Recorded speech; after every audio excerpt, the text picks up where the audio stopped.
Bueno, mi nombre es Alberto Cajigas. Para los que no me conocéis, soy el director de la revista Castilla y León Económica. Y si tenemos hoy aquí algún tuitero, pues ahí tenemos el hashtag del evento, que es Auditores Internos CIL25. Bueno, hoy tengo el honor de presentar esta jornada que se llama Cómo mejorar la profesionalización de la empresa familiar de Castilla y León, organizada por Castilla y León Económica, con el patrocinio de Institutos de Auditores Internos de España. Voy a dar algunos datos, ¿no?, de la empresa familiar en España. Aquí hay muchos empresarios familiares, pero bueno, a veces viene bien dar datos. En estos momentos, las empresas familiares representan el 92,4% de las empresas en España. Generan el 70% del empleo privado, con más de 10 millones de trabajadores. Suponen el 57,8% del valor añadido bruto privado. Y el porcentaje de empresas familiares ha crecido 3,6 puntos en los últimos 10 años y ahora mismo en España ya tenemos más de 1 millón de empresas familiares. Y bueno, y además es un tema que está, vamos a decir, la actualidad y de moda. Aquí en Castilla y León tuvimos, como todos sabéis, en octubre el Congreso Nacional, tuvimos el honor de acoger el Congreso Nacional de la Empresa Familiar, que fue inaugurado por el Rey. Muchos de los que estáis aquí, algunos estuvisteis en el Congreso. Y hoy vamos a poner el foco, yo creo que en un tema que no hemos tratado muchas veces, que es la figura del auditor interno, ¿no?, que es una figura clave en la profesionalización de la empresa familiar, pues abarca funciones estratégicas en procesos como internalización, cambios relevantes en los riesgos de las compañías, salidas a bolsa, búsqueda de nuevas fuentes de financiación o prácticas de buen gobierno. Bueno, para abordar estos temas, hoy nos acompaña, tengo aquí a Gabriela González Valdés, que es directora general del Instituto de Auditores Internos de España, a Eduardo Estevez, que yo creo que lo conocéis todos, que es director de Empresa Familiar de Castilla y León, Óscar Hernández, que es director de Asuntos Públicos, Comunicación y Sostenibilidad del Grupo Pascual, Fernando Doral Fábregas, que es director de programas adscrito a la Cátedra de Empresa Familiar y profesor de Empresa e Innovación de la Universidad Europea Miguel de Cervantes, y luego nos va a acompañar, que le ha surgido un contratiempo, Pedro Paz, que es director del Departamento de Financiación del Instituto para la Competitividad Empresarial de Castilla y León, ICECIL, que está adscrito a la Consejería, como sabéis, de Economía y Hacienda. Bueno, pues Gabriela, explicamos un poco, vamos a empezar por ti, explícanos un poco los objetivos del Instituto de Auditores Internos, el número de socios que tenéis, que me has dicho que hay alguno que es muy conocido aquí, porque son empresas familiares de Castilla y León. ¿Qué actividades tenéis? Y, bueno, explícanos un poco cómo funcionáis. Hola, buenos días a todos. Muchas gracias por haber asistido hoy aquí.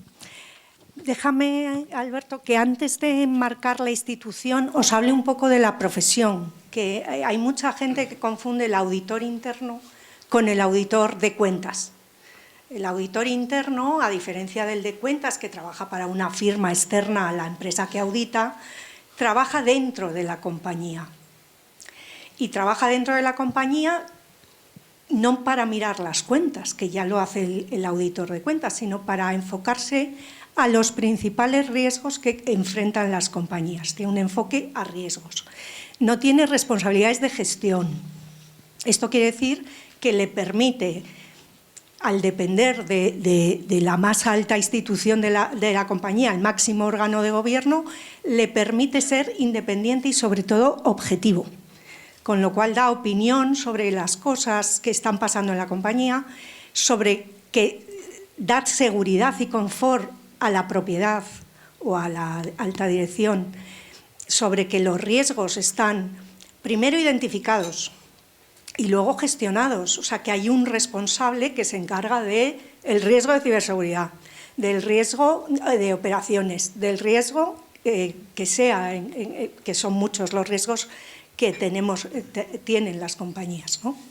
Y ya sí os cuento un poco qué es el Instituto. El Instituto es una asociación profesional que nació hace 40 años en España, pero que su madre americana nació en 1941.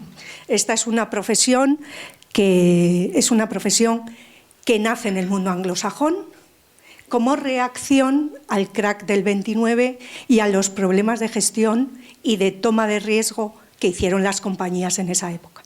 En España llegó en el 83, o sea que somos ya cuarentones, y desde su nacimiento ha tenido dos razones de ser. Por un lado, ayudar a las compañías a sobrevivir y a mantenerse a lo largo de los años, y por otro lado, impulsar la profesión, la profesionalización de esta profesión, que es una profesión autorregulada. Tenemos un auditor interno en Corea, trabaja exactamente igual que un auditor interno en Valladolid. Y esto da mucho rigor al tipo de trabajo que ofrece un auditor interno.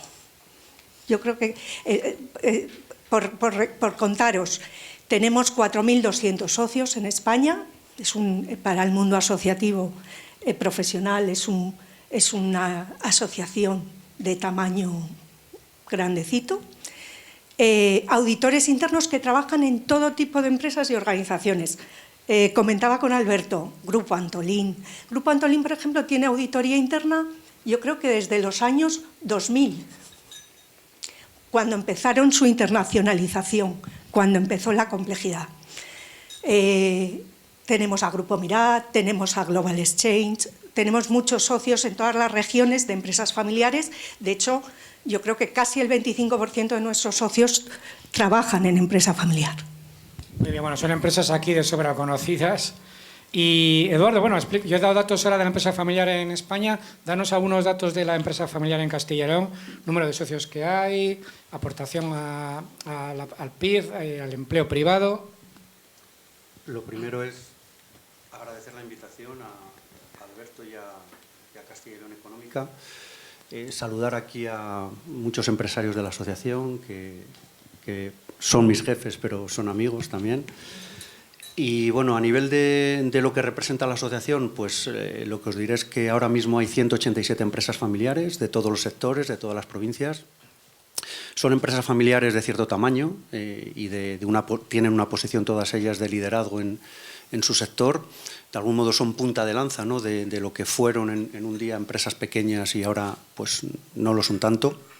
Y básicamente lo que hacemos son dos cosas en la asociación. A nivel de socios les intentamos ayudar en todo lo que hablamos de específico de empresa familiar, sucesión, protocolos, gobernanza, consejos de administración, relevo generacional. Es ahí donde tenemos el foco a nivel de ayuda. Y luego hacia afuera intentamos defender los intereses de las familias propietarias, sobre todo ante la administración, ¿no?, a nivel de lo que llamamos lobby. Eso, básicamente. Muy bien, Óscar. Representas una empresa muy conocida en Castilla y León, el Grupo Pascual. Explícanos un poco datos, facturación, plantilla, actividades, para centrar un poco, para que la gente tenga en la cabeza lo que representa esa empresa que sus orígenes están en Aranda de Duero. Pues buenos días a todos. Muchas gracias, Alberto. Muchas gracias a Castilla y León Económica por contar con nosotros. Nos gusta este tipo de eventos que tengan que ver con la empresa familiar. Y contar lo que es Pascual. Nosotros efectivamente somos de Aranda de Duero, pero nos consideramos en toda España, ¿no?, y fuera de España, porque también exportamos mucho. Así unos datos de forma muy esquemática. Facturamos alrededor de 900 millones. Trabajamos 2.200 personas en toda España, principalmente en Aranda, evidentemente. Tenemos la sede social en Aranda, que esto siempre me gusta recalcarlo. Hemos tenido propuestas honestas y deshonestas para ubicarnos en otra comunidad autónoma, pero no lo hemos hecho.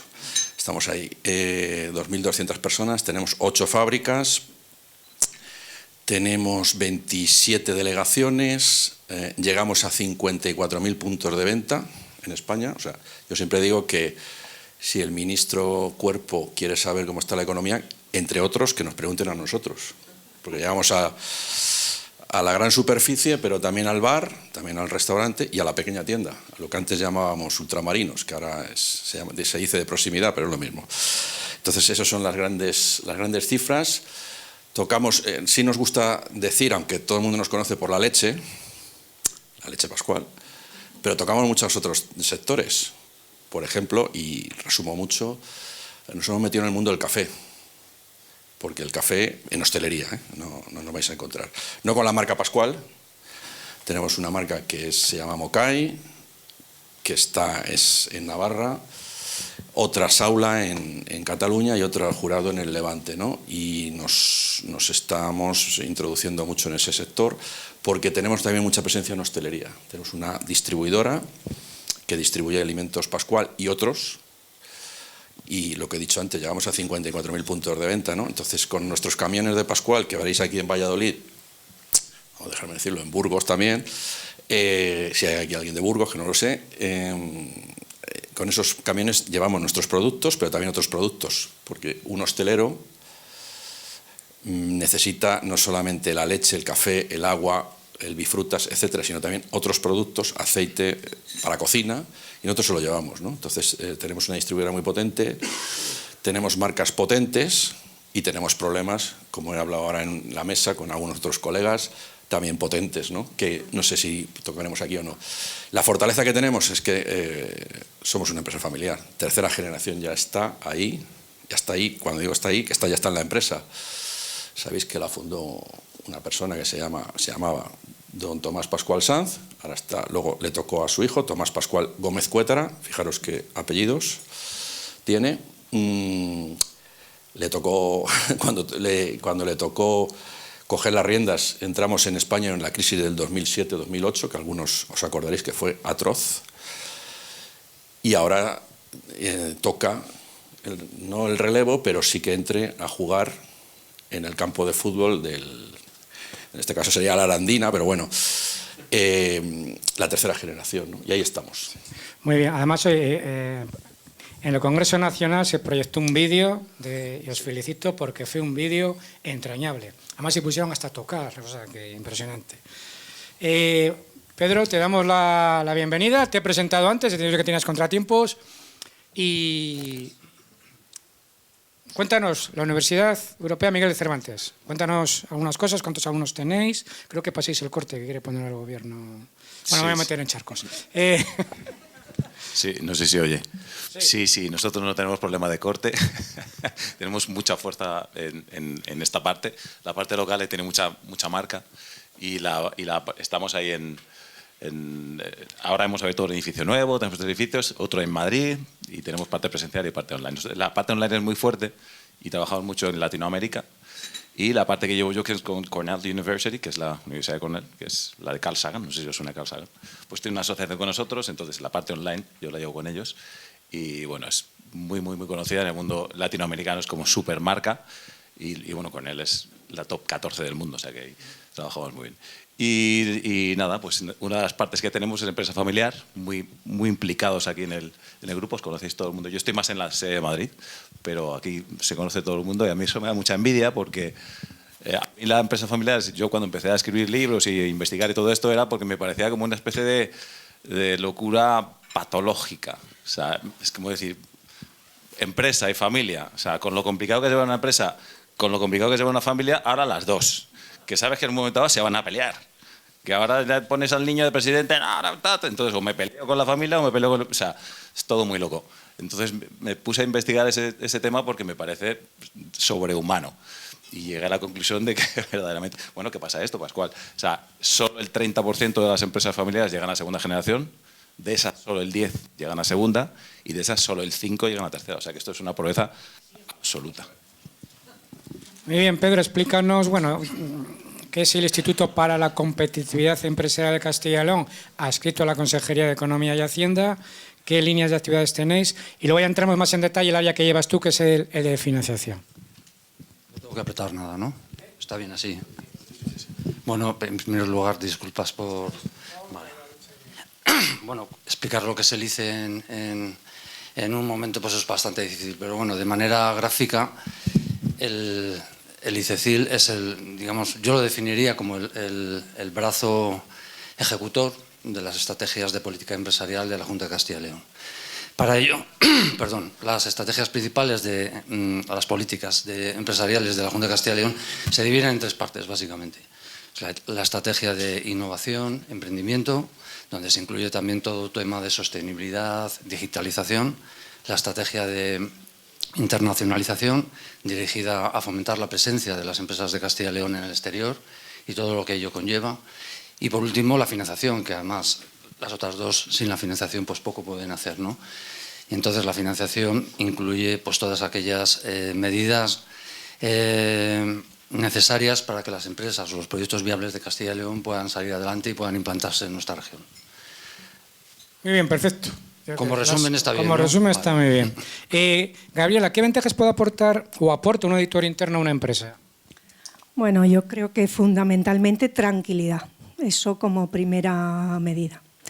Pero no, fíjate que nosotros identificamos 3 situaciones para que se monte un departamento de auditoría interna. Uno es cumplimiento normativo y ahí están incluidos todos los sectores regulados, bancas, seguros, cotizadas, grandes cotizadas, etcétera.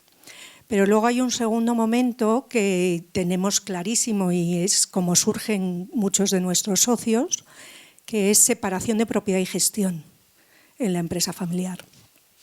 Y en ese caso, la propiedad requiere mayor confort sobre lo que está sucediendo en la empresa y tener esa tranquilidad de que las cosas están razonablemente bien gestionadas, que los riesgos están identificados, que se están gestionando, que no hay grandes problemas, que los controles, que el control interno está funcionando, ese control interno que nosotros consideramos como la estructura de un edificio, que no se ve, pero que da cuerpo a la empresa. Y una tercera situación, y aquí es donde la gran mayoría de las empresas familiares más pequeñas se pueden identificar, es cuando, aunque la propiedad y la gestión esté unida en la empresa familiar, hay gran complejidad. Pues porque has crecido mucho en pocos años, porque estás internacionalizándote. Bueno, pues porque el ojo de la molla no engorda el caballo. O sea, llega un momento en que la complejidad es tan grande en lo que está pasando en las compañías, con la digitalización, con la ciberseguridad, con todos los temas que la sostenibilidad, que ya no, el propietario ya tampoco llega a supervisar todo eso en su deber de supervisión, ¿no? Y delega esa función en un auditor interno. Es que, bueno, nosotros el año que viene cumplimos 30 años y ya conocemos muchas historias de empresas, y la verdad es que cuando nos comentaste de organizar esta jornada, a mí se me vino a la cabeza el caso de una empresa, lo voy a citar, la empresa desapareció y él falleció, estuvo en la asociación, fue líder en España, Singular Kitchen, no sé si os suena, líder en España en venta de cocinas con un proyecto impresionante, el difunto Antonio era un crack de marketing y la empresa iba como un tiro, menos un aspecto, el financiero. Tenía un agujero impresionante y cuando se quiso enterar ya era tarde, porque no tenía una auditoría interna y el director financiero, muy bueno, no debía de ser, y ya el problema, cuando soltaron las alarmas, ya el problema era tan grave que llevó a la quiebra la empresa. Y era una empresa preciosa, con un crecimiento trepidante, pero justo el problema lo tuvieron ahí. Si hubieran tenido un auditor interno, la verdad no hubiera soltado...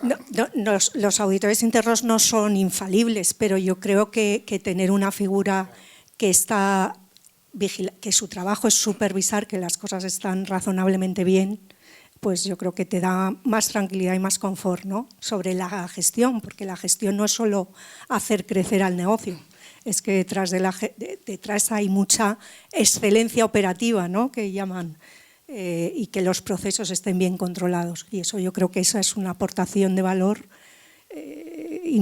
imprescindible para asegurar que sigues creciendo. Eduardo, tú que también llevas unos añitos como director de la asociación, cuéntanos un poco cuál es tu visión, cómo has visto que cada vez las empresas familiares se han profesionalizado más. Bueno, para empezar, la empresa familiar, lo primero es empresa. Es decir, tiene que ganar dinero como cualquier otra empresa y tiene la problemática que tiene cualquier tipo de empresa. Añadido a esto, tenemos otra realidad paralela y es el tema familiar, que es realmente donde podemos tener el talón de Aquiles, sobre todo en el tema de la sucesión. Y es ahí donde la empresa familiar necesita ayuda externa, porque muchas veces cuando se mezclan temas de cariño, de amor con dinero, con beneficios, pues se pueden confundir los términos, ¿no? Y ahí sí es necesario la presencia de la intervención de algún profesional. Y a nivel de gestión igual, por supuesto. Nosotros abogamos porque la empresa familiar sea gestionada de la mejor manera posible. Ejemplos de familiares estupendos profesionales los tenemos, y aquí en esta sala hay muchos, pero hay veces que no los hay. Y no pasa nada por acudir al mercado y contratar a directivos externos y que la propiedad pues siga gobernando la empresa desde el Consejo de Administración o desde una presidencia pues activa, ¿no? Y yo creo que eso en la asociación se ha avanzado bastante. Esto de que muchos puedan pensar, sobre todo en la calle, de que el padre se lo guisa con el hijo, no, eso desde luego en nuestro grupo no es así. Hay ejemplos de empresas familiares que siguen siendo familiares y son perfectamente competitivas a nivel internacional. Creo que se están dando pasos importantes a nivel de formación y a nivel de profesionalización. Sí, Óscar, en vuestro caso, que sois una gran compañía, el tema de la gestión financiera y contar con un auditor interno, yo recuerdo la época de Tomás Pascual Sanz, el fundador, una época expansiva, comprando muchas actividades, y luego le tocó a Tomás Pascual, hijo, después del año 2007-2008, con lo que se sufrió, reordenar todo. Imagino que el tema de gestión financiera fue básico y tener un auditor interno también para poner orden en la empresa. Sí, así es. Tenemos una dirección de auditoría interna que están ahí todo el día, no solamente en temas financieros, en muchas más cosas. Están auditándonos a todos. Y está bien, ¿no? Porque está bien que haya alguien que de la casa también, a lo mejor es subjetivo, pero suelen ser bastante estrictos y objetivos, ¿no? Y efectivamente, lo que dice, yo creo que, claro que voy a hablar yo de mi jefe, ¿no? Pero es verdad que le tocó un momento muy duro. O sea, tomar el relevo de una empresa que era expansiva, tú lo has dicho muy bien, que ahora tenemos 8 fábricas, pues en ese momento teníamos 16 fábricas, me parece, algo así, ¿no? Y tocábamos una serie de sectores y tuvimos que hacer renuncias. Yo sé que esto puede sonar fuerte, pero a veces para avanzar, para evolucionar, tienes que renunciar. Y es compatible ambas cosas, ¿no? Y bueno, pues se saneó la empresa, nos centramos en una serie de negocios. Tenemos 12 marcas, que tampoco es una cosa baladí. Nos hemos centrado, sobre todo en una serie de sectores, lo que he dicho antes, hostelería, tenemos hidratación, agua, Bezoya, en Segovia, aquí cerca, café, internacional, es muy, muy importante para nosotros. El mercado español está ya maduro en todos los sentidos de la palabra, incluso, no voy a decir viejuno, pero porque para que no nos demos nada por Estás aludido. en Castilla y León, lo puedes decir, ¿eh? No lo digo, no, maduro, vamos a dejarlo ahí, maduro, entonces hay que salir fuera, ¿no? Le preguntaron una vez a un compositor, a Hafter, le dijeron, ¿cuál es la salida de un músico en España? Y decía, Irún. Pues estoy hablando de una anécdota que he leído hace poco, hace muchos años, ¿no? ¿Cuál es la salida o cuál es el crecimiento de una empresa española de alimentación, teniendo en cuenta cómo está el gran consumo? Fuera de España, y estamos haciendo eso, salir fuera de España. Por consiguiente manejamos la marca España, y me da mucha satisfacción cuando me dice alguien que se va a las Seychelles y me dice, oye, que toma un producto Pascual. Y digo, joder, me alegro que hayas tomado un producto Pascual y te envidio que hayas estado en las Seychelles, ¿no? Entonces estamos en muchos sitios, si vais por ahí nos vais a ver, y hay que crecer ahí, ¿no? Pero tenemos que tener rigor, evidentemente financiero, rigor interno. La anécdota que has contado no la sabía, eso no nos puede pasar, ¿no? Y como dice Tomás Pascual Gómez Cuétara, somos una empresa familiar, pero él se define como una familia empresaria, las dos cosas, ¿no? Y quiero también, y aquí hay unos cuantos empresarios de empresa familiar, hacer un halago a la empresa familiar, ¿no? Porque a veces oigo opiniones de políticos y no políticos criticando al empresario como que no sé qué, no sé cuál, en fin, no voy a comentar nada. Y yo creo que es una palanca, un fundamento de la economía de Castilla y León y de la economía española, ¿no? Y no digo que nos tengan que cuidar, yo no voy por ahí. Yo de lo que digo es que tienen que valorar lo que somos y lo que podemos ser, ¿no? Y no entrar en ciertas dinámicas un tanto atípicas, ¿no? Si queremos ser productivos, competitivos y resolutivos también, ¿no? Muy bien, Fernando, como especializado en empresa, marketing e innovación desde el ámbito universitario, ¿qué consejos podrías dar a las empresas familiares? A las empresas familiares, bueno, yo en la parte de innovación va por una parte que tiene que ver mucho con todas las empresas normales. Bueno, las empresas familiares tienen su particularidad, que cuidan mucho más por las relaciones sociales, tienen más visión. En Estados Unidos los llaman grasshoppers y ants, ¿no? Ellos son más hormigas Y las empresas que son de un fondo buitre pues son saltamontes, que van a corto plazo, que no trabajan. Entonces eso, que es su valor diferenciador, pues que lo trabajen, que lo desarrollen, que realmente es lo que da valor a la sociedad, es lo que hace que tengan menos rotación, son más estables, ese tipo de cosas pues que las sigan manejando, que no empiecen a trabajar como... Pasa que es complicado porque hay demasiado canto de sirena, hay demasiado fondo de inversión dispuesto a comprar cualquier cosa y realmente como la empresa familiar, cuando estudiamos empresa familiar es súper complicado. Tú cuando escribiste tu libro, yo recuerdo cuando yo escribía, es que no existe un censo de empresa familiar fiable porque no, yo monto una empresa en 2000 y en el año 2025 yo no he hecho relevo generacional, si la vendo a un fondo de inversión nunca fue familiar. Si ya meto a mi hijo, sí, entonces es muy complicado. Entonces esa empresa en el año 2017, ¿qué era? Pues no se sabe. Entonces es muy complicado, pero todas las empresas que tengan esa vocación de traspaso generacional, eso que lo sigan trabajando. Y luego la parte de innovación, yo en general aconsejo, porque yo soy lidero sesiones de creatividad dirigida y doy clases de innovación aquí en Cornell, y una cosa que yo aconsejo siempre es hacer cosas que sean gratis, pero que den valor. Y una es, por ejemplo, mirar lo que hace un auditor interno, mirar, adelantarse un poco cómo va a ser el precio del dinero, adelantarse un poco cómo va a ser la demanda o la oferta en el mercado laboral, el precio de la energía. O sea, son cosas que te revientan la cuenta de resultados. Yo recuerdo un caso de una empresa que asesoraba, que me llamó ya en el caso extremo, y yo fui a hablar y me decía todo el rato, vamos a refinanciar, y murió por falta de liquidez. Una empresa que era proveedora de Mercadona y murió por falta de liquidez, siendo súper viable, porque yo estoy a los medios, es súper viable. Tiene un problema de liquidez gordo. También le recortaron línea de crédito y tal. Digo, joder, esto, si tú lo anticipas, el precio del dinero, el precio de la energía, que te han matado, esta empresa la salvas. O sea, que hay cosas que se pueden hacer que no son caras y que te salvan una cuenta de resultados. Pedro, a falta de liquidez, una empresa que desaparece. ¿Vosotros qué herramientas, qué instrumentos tenéis de apoyo financiero a las empresas? ¿Capital riesgo, avales, etcétera? No solo a la empresa familiar, ¿no? Para todas las empresas. En entornos más de empresa familiar, a todos. Cuéntanos un poco cuáles son los instrumentos financieros que tiene la Junta. Voy a intentar resumirlo, porque tenemos muchas cosas. Entonces, se resumen en 3 bloques, básicamente. Tenemos en la parte de las ayudas, que las ayudas están...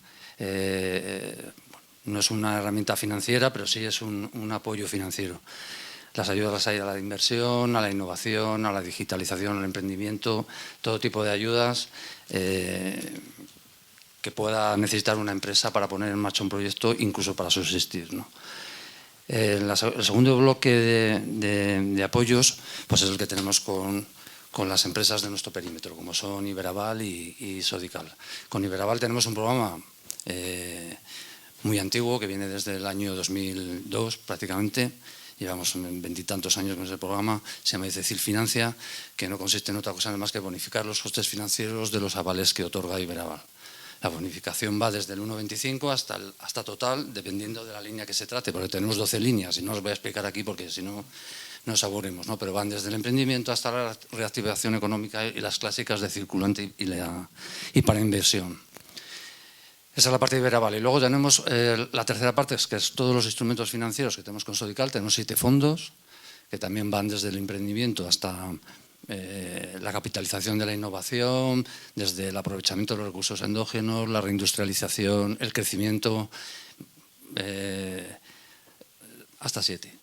Con esos fondos lo que hemos intentado es introducir en el mercado financiero otros instrumentos diferentes a los préstamos ordinarios o a la financiación tradicional, como son instrumentos de equity o de quasi capital, que son los préstamos participativos o participar en el capital social. Nosotros estamos empeñados en difundir y en introducir ese instrumento financiero para diversificar el esquema financiero de las empresas. Está muy centrado en lo que es la financiación bancaria.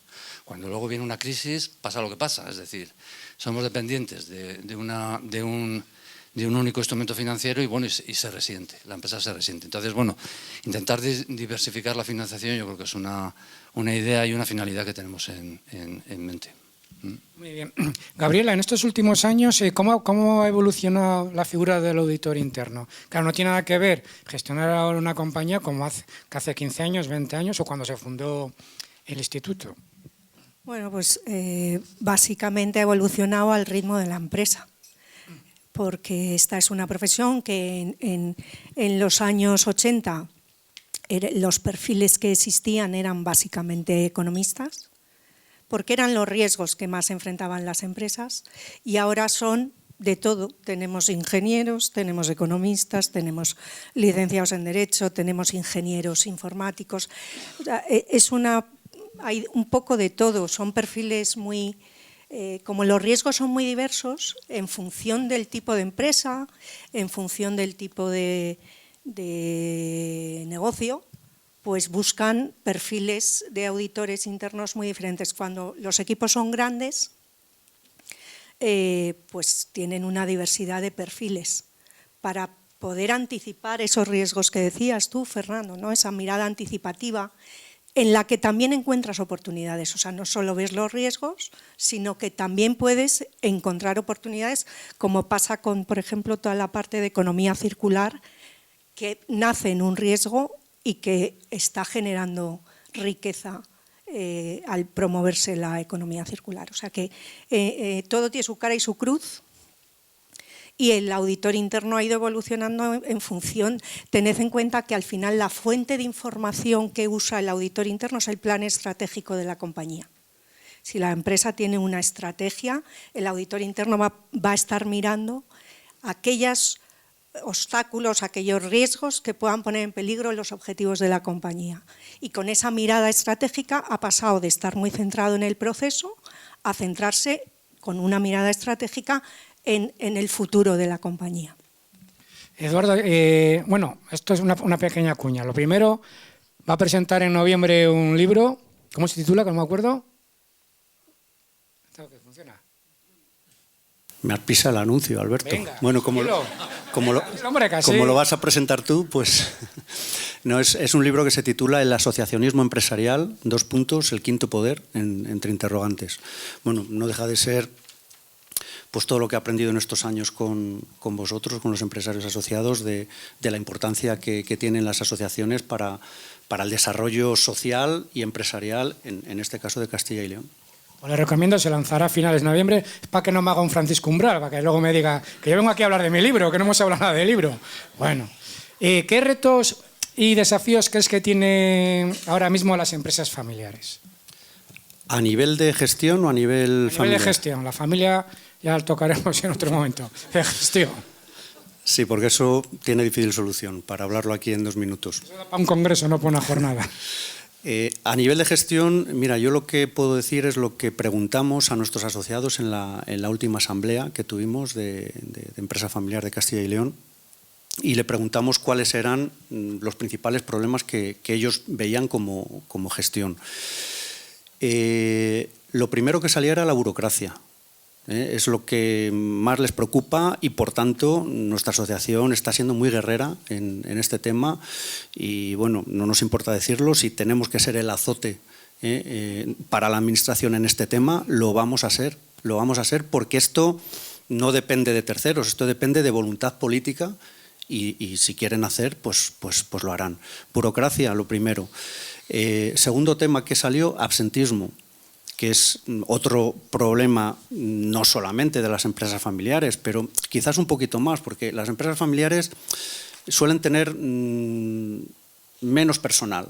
Cuando alguien falla, y sobre todo cuando alguien falla mintiendo o por fraude, pues tienen un problema de gestión importante, porque eso que no hace el jeta, pues lo tienen que hacer otros compañeros. Y también hemos propuesto ciertas medidas importantes ya a nivel nacional para que estos temas, bueno, pues vayan mejorando. Inspecciones fiscales, que no son impuestos. Yo creo que todos estamos concienciados de que hay que pagar impuestos. De hecho, la empresa familiar, pienso sin ninguna duda que en España es la que sostiene el estado del bienestar. Hay que pagar impuestos, pero con cierta seguridad jurídica. Lo que no puede ser es que, como nos dicen en la encuesta, el 99%, o sea, hay uno, que no sé, me gustaría saber quién es, el 99% nos ha dicho que tiene abierta alguna inspección fiscal o laboral en estos momentos. Y eso es un desgaste tremendo para la empresa. Desgaste de gestión, desgaste y además que en algunos casos que las empresas se venden, que yo pregunto, una de las circunstancias no es tanto el dinero, sino es que estamos hartos de inspecciones, cosa que no pasa en otras comunidades vecinas porque pasas más desapercibido. Y esto pues lo tenemos que decir. Curiosamente no aparece en este listado el tema financiación. Yo creo que las empresas familiares, sobre todo a partir de la crisis del 2007-2008, hicieron muy bien los deberes, se desendeudaron y de hecho pues ahora en la pandemia, pues gracias también al ICO y a instrumentos que tenemos aquí en Castilla y León como Iberaval o como Licecil, bueno, pues no ha sido un gran problema porque no había tanta deuda como había pues hace unos años. Y no aparece, el tema financiero no aparece como uno de los temas principales de la empresa familiar. Y el último tema que nos aparece es el talento. Hay problemas para encontrar gente válida, tanto a nivel directivo como mandos intermedios, como en temas de cadena. Las empresas no encuentran a gente. ¿Por qué? Pues unas veces será pues porque quieren ser funcionarios, otras veces será porque la oferta educativa no se adapta a la necesidad de la empresa, pero es un hecho cierto. Y es una pena que en Castilla y León que haya empresas con ganas de crecer, pues se vean limitado este crecimiento porque no encuentran a personas. También por subvenciones un poco que limitan la voluntad de trabajo, ¿por qué no vamos a decirlo? Eso existe. Y es otro de los problemas que tenemos reales en la empresa familiar. Pues me vais a perdonar que me autocite, pero es que Eduardo me lo ha puesto a huevo. El jueves anterior tuvimos la entrega de los premios Castilla y León Económica y en mi discurso toqué los temas que acaba de decir ahora Eduardo, no lo teníamos preparado. El tema de la burocracia, según la patronal, en España, con las normativas que se aprueban todos los años, se podrían editar 811 Biblias, que equivale al peso de 13 vacas lecheras. Le pregunté a ChatGPT qué significa eso y me dijo 9 toneladas de papel. Respecto al asentismo, cada día en España 1,5 millones de trabajadores no acuden a su puesto de trabajo. Y respecto a las inspecciones, el tema de las inspecciones. En Castilla y León, en los últimos 10 años, por los movimientos de cambio de sedes sociales, hemos perdido 620 empresas. ¿Dónde se van? Casi todas a Madrid. Porque allí, si tú facturas 10, 15, 20 millones, pues pasas desapercibido. Solo factura el kiosco de la Castellana. Pero aquí en Castilla y León te cae una inspección o de trabajo laboral. Cuando has dicho antes que tenéis la sede en Aranda de Duero, me imagino que tendréis ahí un ala de la fábrica para los inspectores, para que estén tranquilos, les daréis ahí el café, que prueben vuestros productos. Sí, claro, porque tiene que ser tremendo, pero vamos. Pero como lo has puesto en bandeja y son datos que son verídicos, vamos, que están ahí, es lo que sufrimos todas las empresas que estamos en Castilla y León. Dicho esto, vamos a ser positivos. Óscar, ¿qué plan estratégico estáis aplicando en la compañía para crecer una empresa como la vuestra, que ya tiene un tamaño ya considerable? Sí, tenemos un plan estratégico ahora que termina en el 27, porque yo creo que uno de los problemas que puede, aparte de los que has citado, externos, uno de los problemas que puede tener una empresa familiar, en mi opinión, es que nos quedemos estancados.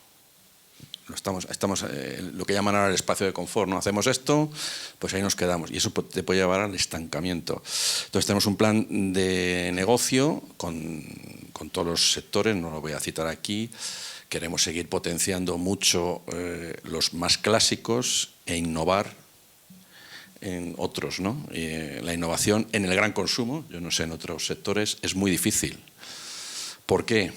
Porque tú innovas, pero claro, el que te lo tiene que comprar tiene que ir a una tienda. Y si en la tienda no está la innovación, es muy difícil contrastar si esa innovación tiene éxito o no. Pero bueno, ahí seguimos innovando, que es una de las palancas. Otro, la diversificación. Os lo he dicho antes, no solamente somos Leche Pascual, sino que tenemos otra serie de negocios. Y la internacionalización, ¿no? Esos son los 3 grandes ejes que estamos trabajando. Pero sí que me gustaría, ya que dices que eres experto en lo de la innovación, en el gran consumo, insisto, no quiero hablar de otros que no conozco, es complicadísimo. Y si no, iros a los lineales, como veréis, cada vez menos innovación. No digo novedades, que no es lo mismo una novedad que tenga una empresa, es decir, un producto que no tenga esa empresa, pero que puede tener otras. Y la innovación es algo nuevo, algo que no está en el mercado, ¿no? Pues eso es muy difícil ahora en el gran consumo, porque, insisto, si no se visualizan esas innovaciones en los lineales, el consumidor, que lo somos todos, no puede contrastar, ¿no?, si le gusta o no le gusta, ¿no? Y es un hándicap que nosotros estamos intentando arreglar con innovaciones en el sector en los productos lácteos, que no solamente sea la leche clásica o en otros productos, ¿no? Y ahí estamos, ese es el proyecto en 2027, pero ya estamos pensando en el siguiente plan estratégico, que tendrá en cuenta todo esto y cosas que has dicho tú de tu libro, maravilloso libro que va a salir, el tema de la simplificación normativa, etcétera, etcétera, que se podría hablar aquí, ¿no? Y el ausentismo, yo hablo más de ausentismo, ¿no? Porque claro, si te rompes el pie, pues obviamente no puedes ir a trabajar, pero hay otras cosas que están pasando y que están ahí y que nos quitan productividad en las empresas. Bueno, yo como consumidor os tengo que felicitar porque realmente sois muy innovadores. El último producto creo que se llama lateado. Sí, señor. Sí, señor. Eso es una maravilla. ¿Habéis probado alguno? Pues una maravilla. Haberme lo dicho, yo hubiera traído aquí lateado para todos. Lateado es una maravilla. Yo ya me he hecho un fanático porque de si lateado. llamo a Aranda hasta que vienen, por cierto, que ahí no tenemos todavía autovía, pues lo digo para la Junta de Castilla y León en este caso. Bueno, no es este negociado, es otro. Eso es verdad. Bueno, pero economía siempre es economía. Economía está ahí. Y luego fijaros el tema de... ¿Qué es ese producto? ¿Qué es? Es entre un yogur y un batido. Y es para todas las edades. Polo Óscar en el móvil mientras que hablo con él y se lo enseñas a la gente. Sí, merece bueno, la pena. Sí. No, Fernando, ¿qué aconsejarías para las empresas para que tengan un crecimiento sostenible? Tú como experto y estudios. Bueno, yo voy a aprovechar para contestar también la pregunta suya. Yo es que la innovación, cuando yo hago una sesión de innovación y de creatividad dirigida, la figura más importante es el dueño del problema. Entonces, ¿qué pasa? Que cuando una empresa está trabajando y el fundador es el que está ahí, es más fácil todo porque sale de la trinchera. O sea, la innovación tiene que salir de la trinchera. Entonces, es una persona, y cuando estamos haciendo Lean Startup o Design Thinking, estamos todo el tiempo con el dueño de la idea y el consumidor final, el cliente. Entonces, ¿qué pasa? Que cuando tú innovas de arriba abajo, es muy, muy complicado. Porque tú hay que innovar, y entonces vamos a innovar y tal. Y entonces es complicado. Y cuando innovas de abajo arriba también, porque el fundador tiene tendencia a decir, esto es así porque siempre ha sido así y es cojonudo porque es así. Entonces, a mí me basta con decir, mira, vamos a trabajar. Hay cosas que no vamos a cambiar, porque no se puede, porque estás en un nivel de excelencia de la hostia, por lo que sea. O porque el coste de cambio, resistencia al cambio, lo que sea, no da ROI. Vale. Simplemente pon en la cabeza que hay cosas que sí se van a poder mejorar. Y trabajamos en eso. Y entonces ya con clientes que pueden hacer, y salen cosas chulas que pueden. Pero innovación de arriba abajo es muy complicado, porque tiene que salir de una necesidad real. Tiene que salir de un tío que dice, es que el producto, el yogur tarda 2 días en salir de la fábrica, llegar al consumidor. Y ahí entonces manejamos eso, con Lean o lo que sea. Pero decir, vamos a innovar. Hostia, es como demasiado complicado que aterrices en algo que venga de abajo. Entonces yo aconsejaría empezar al revés. Empezar a ver qué se puede mejorar, en qué se puede innovar, dónde hay huecos que puedes rellenar y cosas así. Si no, va a ser complicado. Y no sé qué me habías preguntado tú, Alberto. Sí, ¿qué consejos darías para un crecimiento sostenible de las empresas familiares? Claro, yo también me pasa, bueno, es que ya voy a aprovechar, hablo de todos vuestros libros. A mí, yo cuando estuve leyendo el último informe no era empresa familiar, era de pymes, y una preocupación terrible era de las trabas burocráticas. Ten en cuenta que un 10% de 10 medidas más burocráticas destruyen 0,7% de empleo, o 0,5% dependiendo si es pyme, pequeña. O sea, es terrible, y es una preocupación terrible que tienen. Y yo cuando estoy mirando las preocupaciones que tenían el informe de preocupaciones, curiosamente yo pensé que se iban a levantar en armas contra las medidas medioambientales, y no.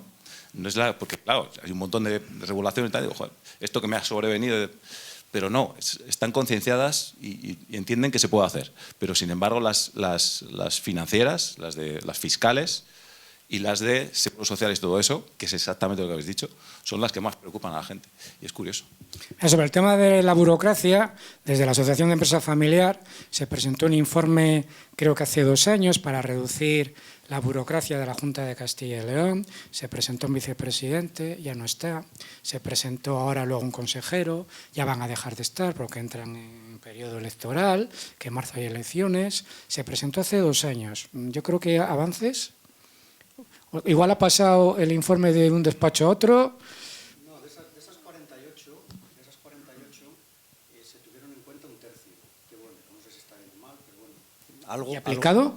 1/3. ¿Sí? 1/3, sí. Mira. Y ahora lo que hemos hecho es encargar a una de las Big Four otro estudio más concreto, más sectorial, con la ayuda de una encuesta que hemos hecho a los asociados y que han contestado la mayoría, y hemos intentado de concretar. Hay una barrera ahí que nos tiene locos, que es el tema este del interés general. Oiga, ¿y qué es para usted el interés general? ¿Las abutardas que pasan por las fincas o la creación de riqueza y empleo? Tengo un amigo que vive en Cañizo, al lado de las lagunas de Iidafafle, te va a decir que las abutardas. Pues es que por ahí se nos van muchas cosas de estas de la burocracia. Entonces, como tienen que haber un montón de informes para poder aprobar cualquier cosa, pues inversiones que a mí me costan de empresarios nuestros de 1 año y un año esperando para una inversión, pues es que se van a Portugal o a Madrid o a donde sea. Sí. Como Óscar no se atrevía, a ver, te voy a enseñar. Este es el famoso lateado. Aquí lo tenéis. Hay que hacer labor comercial. Ya hemos hablado del libro, del lateado. Oye, Pedro, el otro día, hace una semana, explícanos un poco esto que presentasteis con Sodical, que a mí me pareció fantástico. 5 Families Office de Castilla y León, en colaboración con la Junta, con Sodical, han puesto a disposición de nuevas inversiones. Quiero recordar 200 millones de euros, ¿es así? Explícanos un poco cómo surgió ese proyecto. Bueno, yo cuando lo leí me pareció fantástico y bueno, un poco qué queréis con ello. La iniciativa tenía 2 objetivos principalmente. Son sumar capacidades y retener el ahorro en Castilla y León. Es decir, pensar en aquellos Families Office que estaban invirtiendo en Castilla y León o que estaban invirtiendo fuera e intentar retener esos ahorros o esas capacidades de inversión en nuestra región, ¿no? Entonces, bueno, pensamos en qué Families Office estaban operativos y tenían ciertas inversiones en Castilla y León y elegimos esos 5, que no tengo inconveniente en decir. Son a ver si me salen de memoria, que tampoco te creas. Gutenberg, Gobera, Orilla, el Guía Group y me falta uno, y Viga Invest. Conjuntamente con Sodical. Lo que se trataba es de aquel proyecto que necesitara capacidades, sumar las capacidades de los 5, de los 6, perdón. Que bueno, que suman más o menos unos 200 millones de euros para aquellos proyectos que necesiten cofinanciación. Es tan fácil como eso, es decir, un proyecto se llega por cualquiera de las vías de los 5 Families Office o de Sodical. Si necesita una financiación X, intentar cofinanciarla entre todos o en parte. Es básicamente ese el resumen de la iniciativa. Para poner nombres y apellidos, Gerardo Gutiérrez. Sí, Gerardo Gutiérrez. Ginés Clemente, Félix Eguía. A Gestán sería Francisco Riveras. El fondo de Gestán. Me falta uno. El de Viga, que es poco conocido, es un empresario palentino que ahora vive en Sevilla, bueno, que tuvo una desinversión importante y montó ese fondo. Muy bien, oye, pues enhorabuena porque a mí me parece un proyecto muy ilusionante. Ya te digo que, vamos, la iniciativa fue nuestra, no de ninguno de ellos. O sea, fue reunirles y firmar un protocolo de cofinanciación que yo creo que es importante para determinados proyectos de Castilla y León. Muy bien, Gabriela, cada vez se registran más operaciones corporativas en las empresas familiares. Yo creo que ahora, de hecho, si nadie te ha llamado a un fondo de inversión, es que no eres nadie, porque yo cada vez que hablo con alguno de vosotros, ¿qué tal? Bien, tengo un fondo de inversión. Bueno, Eduardo, hasta el Atlético de Madrid ya. No te quiero comentar nada, pero... A veces no hay más remedio. Pues eso, entonces, ¿qué papel puede jugar ahí el auditor interno en estas operaciones corporativas? Bueno, hablábamos antes de que el auditor interno está enfocado a la estrategia. Estos son operaciones estratégicas, que en ocasiones son buscadas para financiar el crecimiento y en ocasiones no tanto, ¿no? Sino que llaman a tu puerta. Bueno, pues el rol es muy diferente si Pascual adquiere una compañía, que ahí tienes un papel proactivo en una valoración de un negocio, a otras situaciones que probablemente requieran cierto orden. Digamos, que la casa esté ordenada, que la información disponible para quien tenga que tomar la decisión sea completa y suficiente y objetiva, para que ayude a tomar una decisión adecuada. O sea, el rol es bastante variado, dependiendo un poco del tipo de operación. Incluso yo creo que aportaría valor a la compañía, porque claro, si tienes a alguien que quiere comprar una parte o todo, y dices, bueno, a mí los números me salen, pero claro, aquí hay un desorden. Si ve que la compañía está muy ordenada, eso también si yo fuese un fondo valor, de inversión, ¿no? Si yo fuese un fondo de inversión, desde luego preguntaría quién gobierna esta compañía, enséñame los números, qué plan estratégico tenéis y cómo se gobierna esta compañía, qué sistemas de control tenéis, ¿no? Yo creo que toda esa información es muy valiosa para un inversor y, por tanto, para el dueño de la empresa debería ser de igual manera, ¿no? Eduardo, de la encuesta que has hablado antes, que te quería preguntar si hay algún aspecto más que quieras destacar, porque a mí me parece que es una encuesta que hace la fotografía, ¿no?, de cuáles son las preocupaciones de las empresas familiares, y yo diría casi por extensión de todas las empresas en Castilla. Quería compartir con vosotros un dato positivo, y es que en la encuesta, a pesar de los pesares y de estos problemas que estamos hablando hoy aquí, el 94% de los asociados prevé aumentar facturación a fin de año. Esto es interesante porque quiere decir que la empresa familiar hace las cosas bien, y que tenemos muy buenos empresarios en Castilla y León, muy buenas empresas que están en crecimiento y que lo único que necesitan es que se las deje trabajar. Y esto lo hilo con esto que habéis comentado de los fondos y de las compraventas de empresas. ¿Por qué hay fondos interesados en empresas familiares? Pues porque lo hacen bien y el mercado premia este buen hacer. Yo no veo la venta de una empresa como una traición, porque el que es empresario y seguirá haciendo cosas, como nos ha comentado Pedro, a través de estas desinversiones. Si hay una cosa que nos preocupa, que también lo vemos en la encuesta, y que bueno, se pueden perder centros de decisión. Y cuando viene un fondo, pues no es lo mismo. Yo lo hablo con directivos que antes estaban en una empresa familiar y ahora trabajan para un fondo y rabian. Y sobre todo que a nivel de toma de decisiones estratégicas ya se pierde el arraigo. Y las futuras decisiones importantes empresariales pues se toman en Turquía, se toman en Inglaterra o en China. Y eso a nivel región creo que nos lo tenemos que hacer mirar. Eso es un riesgo, que los centros de decisión se van fuera y ya no es lo mismo. Ese apego al territorio y a la plantilla y a todo ya no le hay. Óscar, vosotros ahora mismo, ¿cuáles son los principales retos que tenéis? Aparte de dar desayunar bien a los inspectores, ¿qué retos tenéis ahí? Que no es poco. Los principales retos los he indicado anteriormente, ¿no?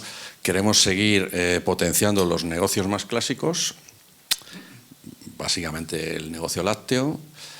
Queremos potenciar otros negocios, como he dicho anteriormente, como es el café, como es la hidratación, Bezoya.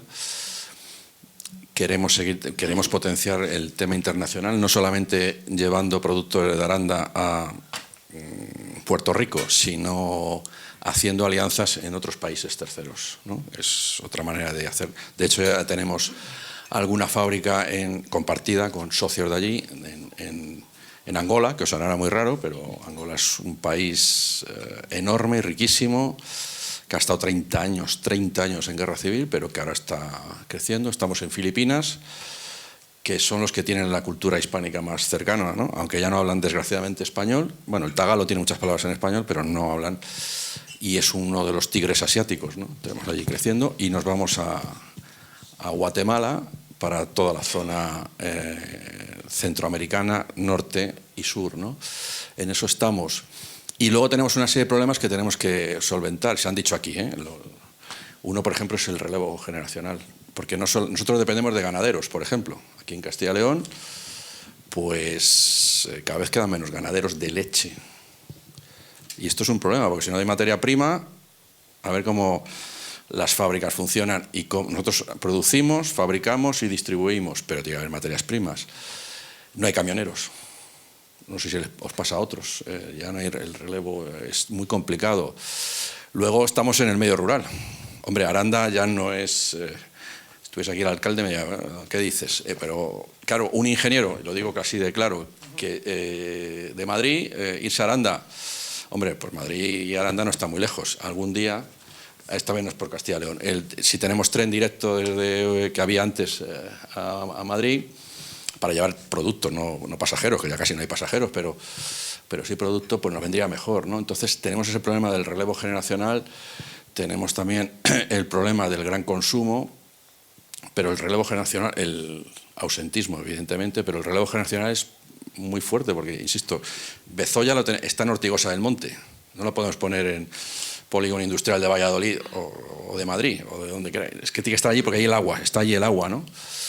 U otro tipo de negocios. Estamos en el medio rural, que todo el mundo hablamos de la España vaciada, hablamos, pero se sigue vaciando, o se sigue, y no vale con que vaya un youtuber al pueblo de mi familia, que es aquí de Tierra de Campos, en Valladolid, a estar allí, es que me he venido aquí, eso no vale. La manera de que esa zona rural, aparte de otros negocios, crezca es con la agroalimentación, sobre todo aquí en Castilla y León, que haya agricultores y ganaderos y que haya industrias, pymes o no pymes. Y esto está muy complicado, muy complicado, y de aquí a 5 o 6 años o encontramos ese relevo generacional o no tendremos ganaderos, por lo menos de todo en general, ¿no? Y eso hay que cuidarlo. Ahí sí que utilizo la palabra cuidar. Voy a echar una flor a la Junta de Castilla y León, hombre, que la Junta hace muchas cosas. ¿Alguna más hay que hacer? Sí, pero está haciendo cosas. Pero es un problema a nivel de todo el Estado, no solamente es aquí. Pero a mí me preocupa, por ejemplo, que cada vez voy a Segovia y cada vez hay menos ganaderos allí que tenemos, ¿no? Siempre podremos traer la leche de Alemania, ¿eh?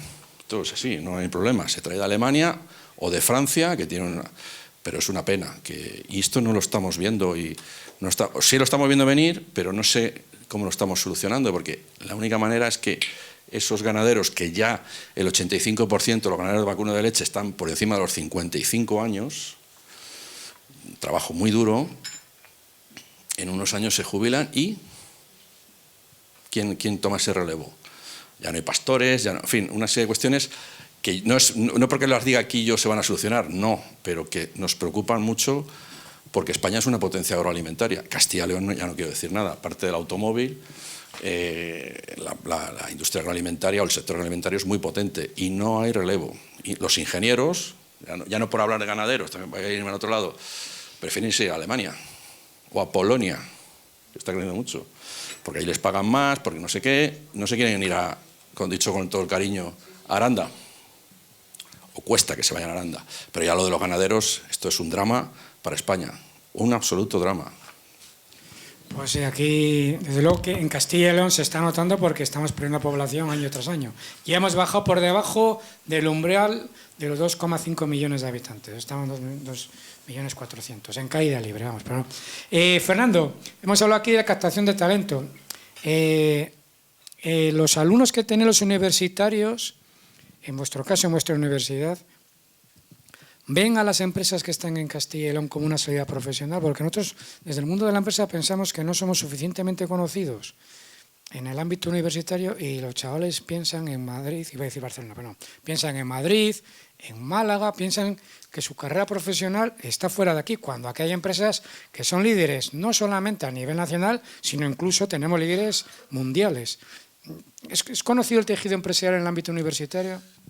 En la parte presencial, muchísimo. Es decir, además la parte nuestra fuertes biomédicas y toda esa parte, y es gente que quiere montar su clínica, hacer aquí.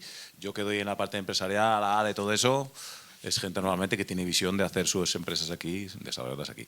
Y luego en otras no, en otras mira más, la parte de ingeniería eso mira más fuera, pero también es que hay mucha más oferta, normal. Es que pero quiero volver a una cosa que estabas tú hablando, y es que el planteamiento que se ha hecho en general, un poco, a mí como se lo hace con la innovación, ha sido un poco suicida en general en toda España y aquí particularmente nosotros, porque es verdad que los países cuando se desarrollan se terciarizan, ¿no? Entonces vas avanzando, es verdad, pero es verdad que en la lucha, en la terciarización, tú estás muerto con el sudeste asiático. O sea, un trabajo que sea muy extensivo en mano de obra, estás muerto, porque se le lleva a China y ahora India.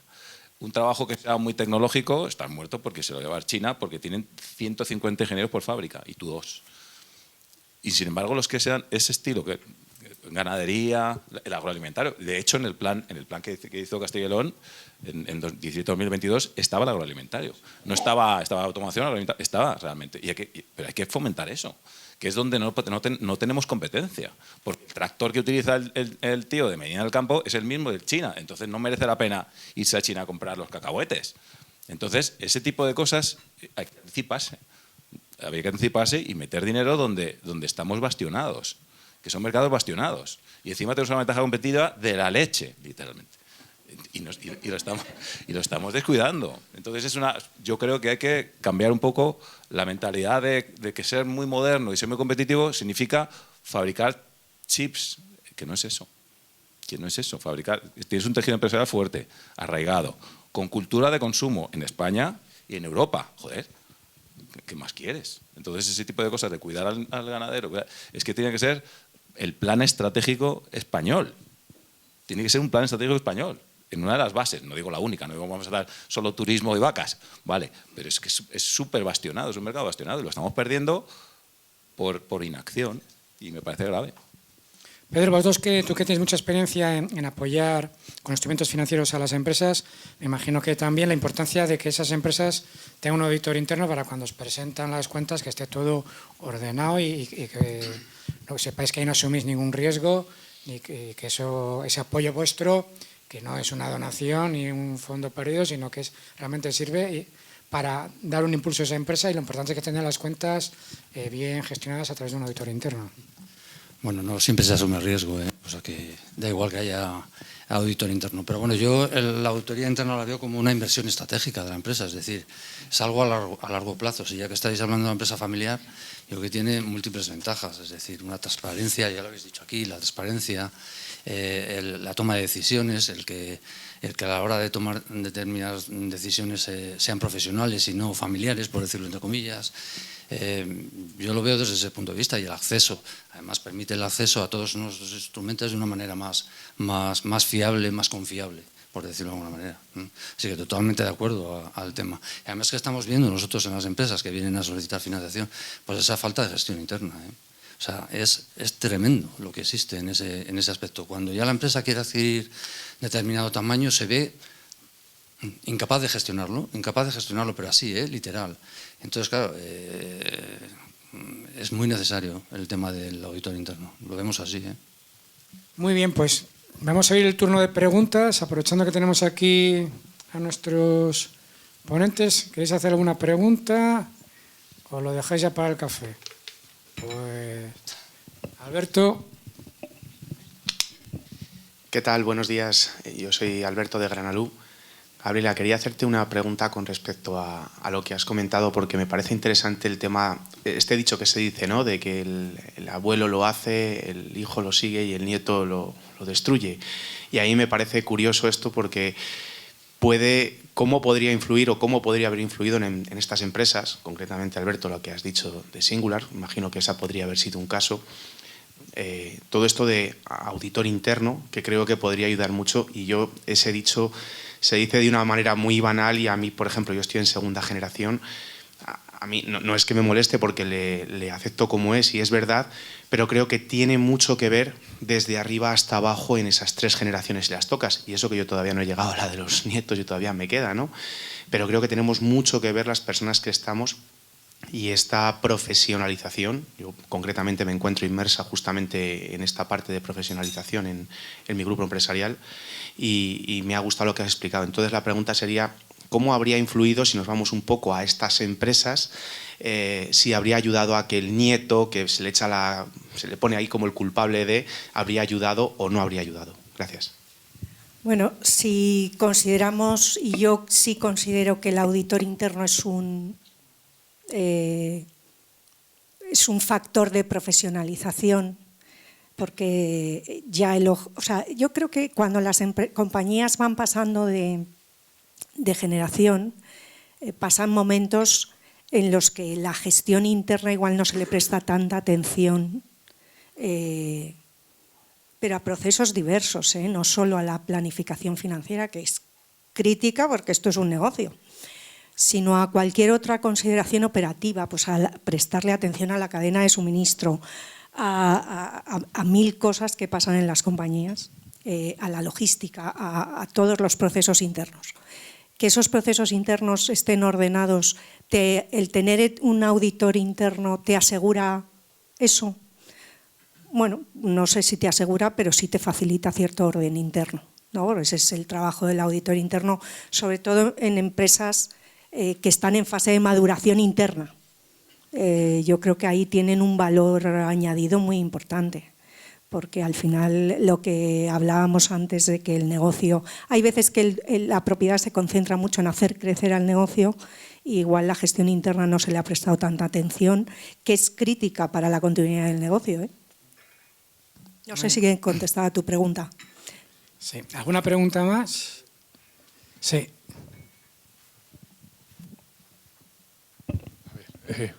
Bueno, por un lado, me gustaría comentar lo que ha dicho Eduardo, aunque la pregunta se la voy a hacer a Fernando. En el Congreso de Valbuena, Feijóo, que ojalá gobierne pronto y se vaya al Pedrito, pero ojalá esto se comprometió a una propuesta de Isidoro y vuestra de que se considerara pequeña empresa hasta 250 trabajadores, que eso es muy importante porque es una cosa que afecta a mi empresa en breve y no cabe duda que va a ser importante, ¿no? Porque sobre todo a nivel de burocracia y gestión. A Fernando, bueno, mis hijos son la sexta generación de la empresa familiar, yo soy de Dulces el Toro, de Tordesillas, y en la conversación que tengo con mi hijo, que lleva el tema de marketing, él pues tiene otra visión que le felicito, pero ahora el tema de publicidad, yo antes mis negociaciones eran con la radio, con la prensa, y ahora al parecer ellos se vuelcan más en los influencers, en las redes sociales, que yo tampoco lo sigo mucho, pero es la nueva generación y creo que es lo que ahora se apuesta más. Fernando, a lo mejor, digo, Óscar, seguramente también lo del tema de influencer, porque yo ya te digo, era más de radio, de televisión, y ahora ellos dicen que eso no interesa. Entonces, Fernando, te pregunto si tú crees que ahora las nuevas generaciones para el tema de publicidad en estos medios, yo veo que sí que es más eficaz, pero bueno, sí, aunque estoy un poco desfasado, pero bueno, es eso. No, a ver, los boomers siguen vivos, o sea, afortunadamente siguen vivos todos los boomers y siguen comprando productos. Entonces los canales o sea, tienes que ver tu público objetivo cuál es. Lo que pasa que es verdad que se van relevándose. Entonces tienes un público objetivo que funciona con esos canales y tienes un público nuevo que cero, no funcionan cero. El canal de televisión con un chaval de 20 años no funciona cero, nada, pero nada cero. Cero Kelvin, nada. Entonces tienes que trabajar otra serie de canales con ellos. Y ellos saben cómo porque yo, por ejemplo, en marketing digital tengo mucha idea de canales, pero como yo no soy friki, no estoy en las redes y todo eso, realmente no sé cómo funcionan. Mi hija perfectamente. Entonces en esas cosas ella sabe qué influencer está. Mira, aquí tenemos un influencer que ha hecho una promoción de un producto en 10 minutos. Ahora os voy a hacer otra. Óscar, tú tienes una empresa de consumo. Sí, yo quería aportar una idea, aparte de complementando la que tú has dicho, ¿no? Sobre el tema de las redes sociales. Yo no soy nativo digital, o sea que no... Pero es verdad que me he tenido que adaptar. Y en el área de comunicación que me toca a mí coordinar, pues estamos trabajando mucho el tema de las redes sociales, en fin, todo este tema, ¿no? Con gente joven. O sea, no, yo no lo llevo directamente porque me pierdo, ¿no? Lo sigo, ahora estoy en todas las redes, hasta en TikTok estoy siguiendo las cosas que se ven, ¿no? Pero es la única manera que creo yo que tenemos de captar, ganar, interactuar a ese público joven. Nosotros en Pascual tenemos un público ya adulto, ¿no? Adulto de 40 para arriba, vamos muy bien, pero de 40 para abajo, pues efectivamente ya la televisión, la radio, los medios más clásicos siguen estando ahí, no digo que no, pero hay que trabajarlo, ¿no? En estas redes sociales hay que hacer una comunicación mucho más fresca, mucho, como dicen ellos, mucho más sexy, que no sé lo que es, pero me lo dicen siempre. Óscar, es que tenemos que tener una comunicación más sexy. Y digo, bueno, no vamos a salir ahí en paños menores, ¿no? Pero es verdad que hay que tocar esos temas para la gente joven, porque si no, no les captas, porque no ven televisión. Bueno, yo también, mis hijos no ven televisión, lo ven todo por el móvil. Iba a señalar ahí, no lo tengo aquí, por el móvil, y hay que estar ahí. Y el toro, por supuesto, también tiene que estar ahí. Yo por alusiones, no abandones la prensa escrita especializada. No, luego además, esto es un tema de segmentar. Hace poco, mira, estuve con otra empresa familiar, concesionario Range Rover, y digo, ¿qué tal, Fernando? Y dice, un desastre, porque ahora el marketing le lleva en Madrid gente joven y está Range Rover en TikTok. Y dice, ¿pero qué TikToker me va a comprar a mí un Range Rover que cuesta más de 100.000 euros? Claro, dice, skin, pero no, oye, que lo desvían todo. Yo creo que hay que segmentar, saber a qué público vas dirigido y saber, bueno, pues eso, que tú no vas a vender un Range Rover de 100.000 euros a un TikToker. Entonces tendrás que utilizar otros canales, ¿eh? No, yo me hablo de los chavales, no de los que tienen las empresas montadas para hacer contenidos. Y luego ya como segunda cuña publicitaria, quien no haya ido, iros a ver la nueva tienda de Dulces El Toro en el centro de Valladolid, que es una preciosidad, ¿eh? Ahora que llegan las Navidades y consumir productos de una empresa de aquí. ¿Alguna pregunta más? Bueno, pues muchas gracias. Ahí hay una pregunta. Sí, hola, ¿qué tal? Muy buenos días a todos. Enhorabuena a todos los participantes, a todos los ponentes. Yo quería un poco trasladar para mí, yo soy economista, soy auditor también, trabajo para diferentes empresas y he estado trabajando fuera de España. Y yo sí que hablo que uno de los grandes problemas que tiene la empresa familiar de Castilla y León, y cuidado, que soy muy partidario del empresario, que sin el empresario no hay la economía actual, pero uno de los grandes problemas es el propio empresario. En muchos aspectos, generalmente suelen ser personas que inician su negocio, que lo forman, con su gran esfuerzo, con su gran sacrificio, lo sacan adelante. Es importantísimo, y yo vengo del mundo universitario, digo que estoy dando clases, la segunda generación, por favor, que esté formada. La primera, que sean los grandes comerciales de la empresa, que sean los que generen el negocio. Pero los segundos, que sean ya profesionales, por favor, porque si no vamos muy mal. Competimos con un mundo, y uno de los grandes problemas que tiene, desde mi punto de vista, España, yo hablo, en general Europa, pero en España en particular, es la formación. Vamos a competir con gente que se está formando en Corea. Para que tengamos una referencia, en Corea los niños pequeños, los chavales, van 10 horas, entre 8 y 10 horas diarias al colegio y estudian los sábados, van a sus actividades académicas de lunes a sábado y hay un mes y medio de vacaciones. Si eso lo comparamos con lo que ahora mismo está ocurriendo en España, en Europa en general, es que cada vez lo que se trata de hacer es estimular menos a la gente a que tenga la cultura del esfuerzo, que es vital en una empresa.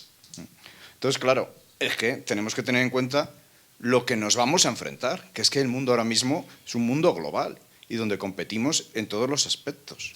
Y luego, desde mi punto de vista, me parece muy interesante la figura del auditor interno.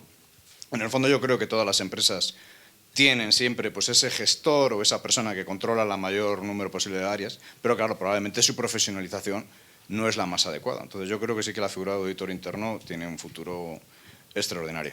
Y en Castilla y León el tema de ayudas a las empresas, anda que no nos queda mucho por recorrer, ¿sí?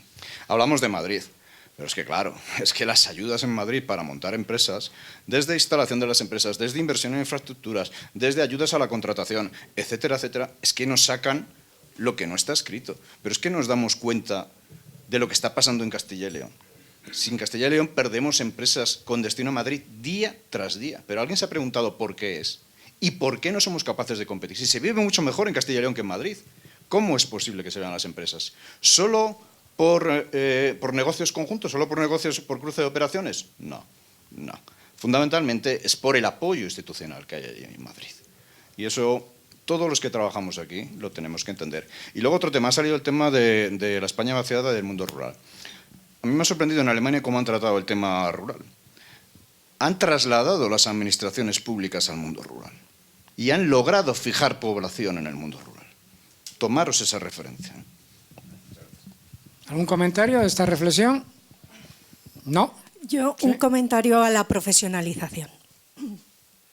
Una de las cosas que hemos visto en alguna empresa familiar y que yo creo que es una buena idea, y os pongo un par de ejemplos, es que el que vaya al sucesor entre en el departamento de auditoría interna. Este caso lo hemos visto en Picolinos, por ejemplo, que Rosana Perán, cuando aceptó quedarse en la empresa, porque esta es otra película, tuvo dentro de su formación, empezó en la compañía en el departamento de auditoría interna para ver toda la visión transversal de todos los procesos de la compañía. Otro caso muy conocido en nuestro ámbito, porque han sido socios del instituto, es Ahorra Más, que no sé si lo conocéis, son unos supermercados, es una empresa familiar madrileña.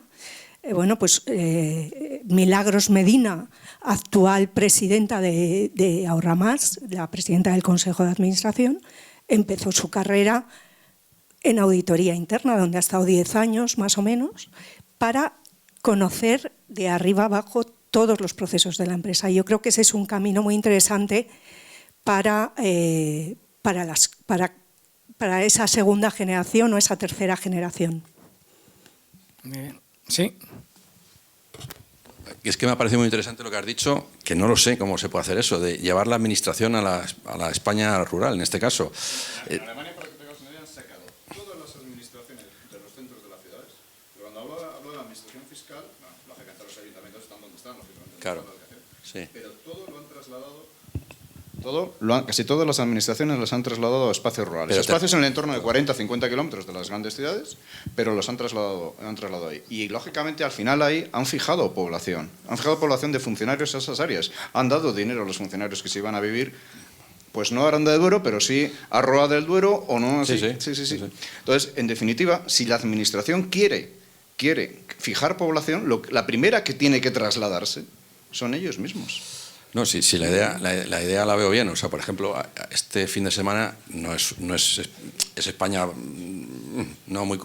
Soria, ¿no? Que ahora va a tener el Centro Nacional de Fotografía o algo así, que dicen que va a ir. Pero no sé si eso es... Claro, lo de los funcionarios, es que yo lo veo también, y perdona, Roberto, los agricultores no viven en el campo ya, muchos de ellos, en el medio rural. Viven en León, vamos, la zona de donde yo procedo, o en Valladolid. Cogen el coche, se van allí, están allí el día, se vuelven por los hijos, también por el ocio, ¿no? Que allí no hay y tal. Los ganaderos sí. Los ganaderos tienen que vivir allí, sí o sí, porque es una vaca, una oveja... Pero los demás, no sé, me quedo con esa idea que has dicho y se lo diremos al señor Mañueco, que lleve... Si de verdad lo que se quiere es desarrollar el mundo rural, al espacio rural le tienes que llenar de conjuntos y de actividades, y la primera que tiene que trasladarse es que se tiende a potenciar a la empresa, que sea la empresa que se vaya al mundo rural. No, comienza a trasladar. Hay algunas empresas que tenemos que estar allí, más bien fábricas, quiero decir, porque no nos queda más remedio. O sea, no... Sobre esto a mí me gustaría apuntar que hay pasos antes que dar hasta llegar ahí. Para empezar, eliminar el teletrabajo. ¿Cómo vamos a trasladar administraciones si la gente no va a trabajar? Hay que eliminar el teletrabajo, y lo de la cita previa es una broma.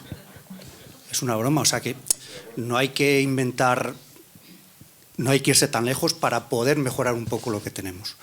Yo, al hilo de empresa familiar, formación de sucesores y lo que creo que deberían hacer los fundadores.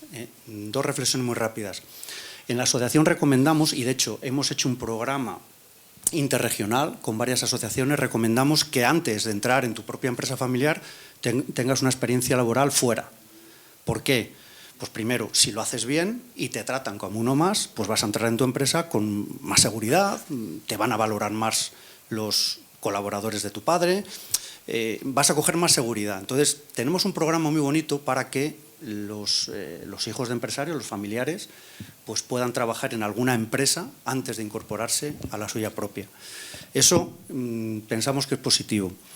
Y que te fogues por ahí, que tengas entrevistas y que llegues a tu hora y que tengas un jefe y que, en fin, estas cosas que suelen ser habituales cuando trabajas por cuenta ajena. Y luego la segunda cosa que me ha llamado la atención al hilo de esto que estamos hablando, en el Congreso de Burgos, un empresario de aquí de Castilla y León lo dijo públicamente, yo no lo voy a mencionar, pero vamos, está en Google, dijo al hilo de la generación de los fundadores: por favor, resolved los problemas vuestros antes. No nos los dejéis a los que venimos después a continuar el proyecto. Y lo dijo con razón de causa por todo lo que esa familia estaba viviendo. Entonces, creo que es un acto de responsabilidad, quizás a partir de los 60 años, el acto de responsabilidad más importante que tiene un empresario. Que son conversaciones difíciles, sí, lo son. Pero hay que intentar, si de verdad queremos que nuestra empresa continúe de generación en generación, pues hombre, pues intentar solucionar las cosas antes de que los más jóvenes hereden el proyecto. Pues sí, no vamos a decir el nombre, pero claro, es que esa empresa ha sufrido mucho. Sí, Luisa. Sí, yo quería hacer una pregunta a Gabriela. ¿Se me oye? Sí. No sé si tenéis datos estadísticos sobre la cantidad de auditores internos que hay por comunidades autónomas y por sectores, porque si unimos la figura del auditor interno a la profesionalización nos podría dar una visión de cómo están las distintas comunidades autónomas y también los distintos sectores productivos. Gracias. En nuestro ranking de sectores, el número 1 es banca seguros. Número 1 y número 2. Luego pero tanto como que el Banco Santander tiene 1.265 auditores internos. O sea, quiero decir que es otra liga. En la empresa familiar, pues tienes muchas asimetrías. Hay, por supuesto, y de la madurez del departamento, obviamente, ¿no? Y la complejidad de la compañía. Es que esto es muy variable. Pero, por ejemplo, estoy pensando en Inditex, tiene unas 40 personas en su departamento de auditoría interna. Fijaos lo que es Inditex. Y además es un departamento que nació en los 2000, cuando empezó la complejidad de la compañía. En otras compañías, pues hay veces que es una unidad de auditoría interna, es una persona que se va ganando la confianza de la casa y que va creciendo poco a poco. Antolín tiene 5 personas, por ejemplo, y es un pedazo de empresa. Pero depende, hay veces que son 5 y externalizan trabajos con consultoras externas, depende mucho de la realidad de la compañía, no hay una talla única para todas ellas, pero realmente son departamentos que requieren varios expertise, digamos, ¿no? Entonces, si tú no lo tienes porque no te lo puedes permitir, tener un experto en ciberseguridad o en tecnología de información o lo que sea, y para ti es una gran preocupación, pues lógicamente vas a ir al mercado a buscar ese expertise, lo vas a comprar, lo vas a alquilar si quieres. Entonces, depende mucho de las compañías, del tamaño de la compañía.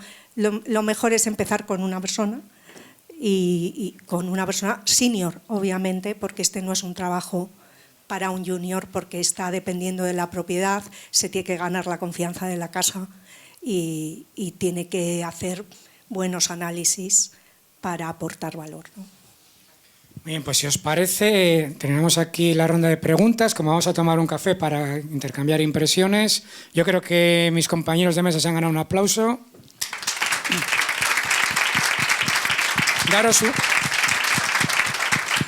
Daros una vez más las gracias por vuestra asistencia y a vosotros nos movéis de aquí, que nos vamos a hacer una foto de familia. Muchas gracias.